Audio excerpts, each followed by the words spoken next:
Hi, so let's have a little chat about the function report. I have a ton of videos on certain, even specific questions on what to do and what not to do, and how to be best responsive for those.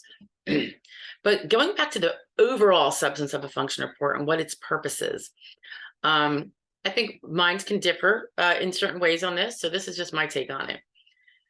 On initial and reconsideration, the function report describes what you feel, experience day to day, and it's your statement as to such. It's not medical evidence, right? And I've always been of the opinion that you're not going to win your case on the function report at any level. And certainly it's probably not of much assistance on initial and reconsideration.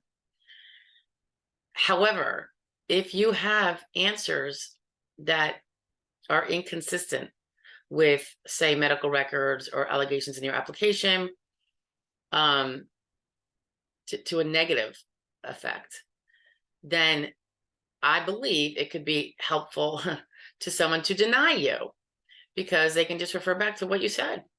If you said something that kind of indicates not disabled.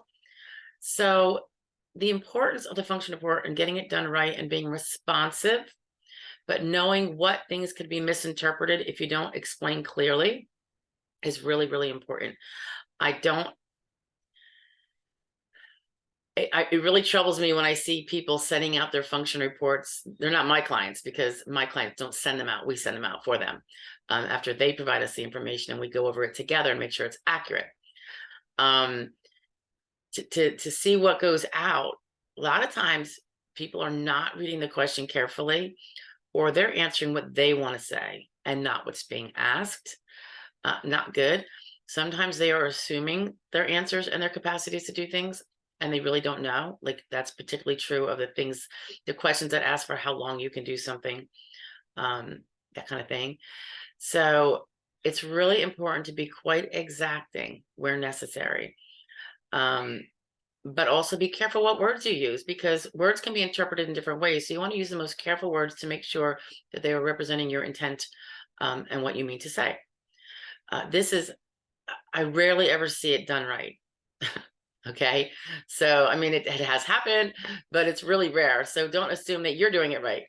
I would really hope that everybody would get some sort of counseling on the function report before they, if they're self-representing, before they send it in. If they have a representative who doesn't want to look at it for them, I'm not sure why the representative is there, frankly, but that's a whole nother thing. But so the function report can sink your ship. It's not going to float your ship, but it's going to, but you don't want to be using it to sink your ship at an early stage. And I think also, for us anyway, a well done function report on initial or recon for a case that is just going to go to, ALJ hearing regardless, and that's just a lot of cases have to do that.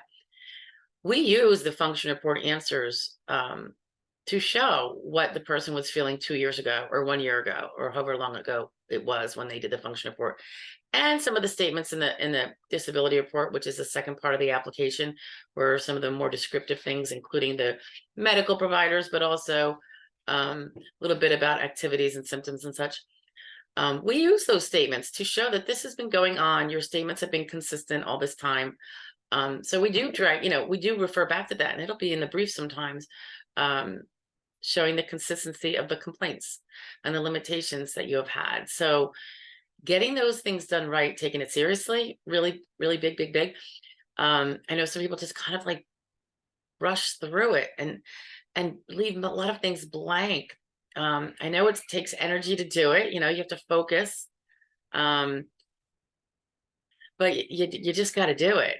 Like I said, you can sink your own ship with it, and that's on you on initial and recon. And then you're going to be going to ALJ hearing anyway, and now you have a bad function report in your file that the judge will be looking at. So if you can have a good function report in your file, for a better chance on initial and recon, and certainly for help with the ALJ, just do it. I would take everything seriously and with the best of care as you're presenting it, in your case, as your case moves along. There are a plethora of videos on the number specific questions that'll help you know what this question is asking for and how you can best describe yourself, um, so that the reader, if whoever's reading it, um, will have the clearest understanding of where you're at. Okay, we don't want to leave that open to questioning too much. All right, so keep that in mind, the importance of the function report, and hopefully yours is going to be just fine.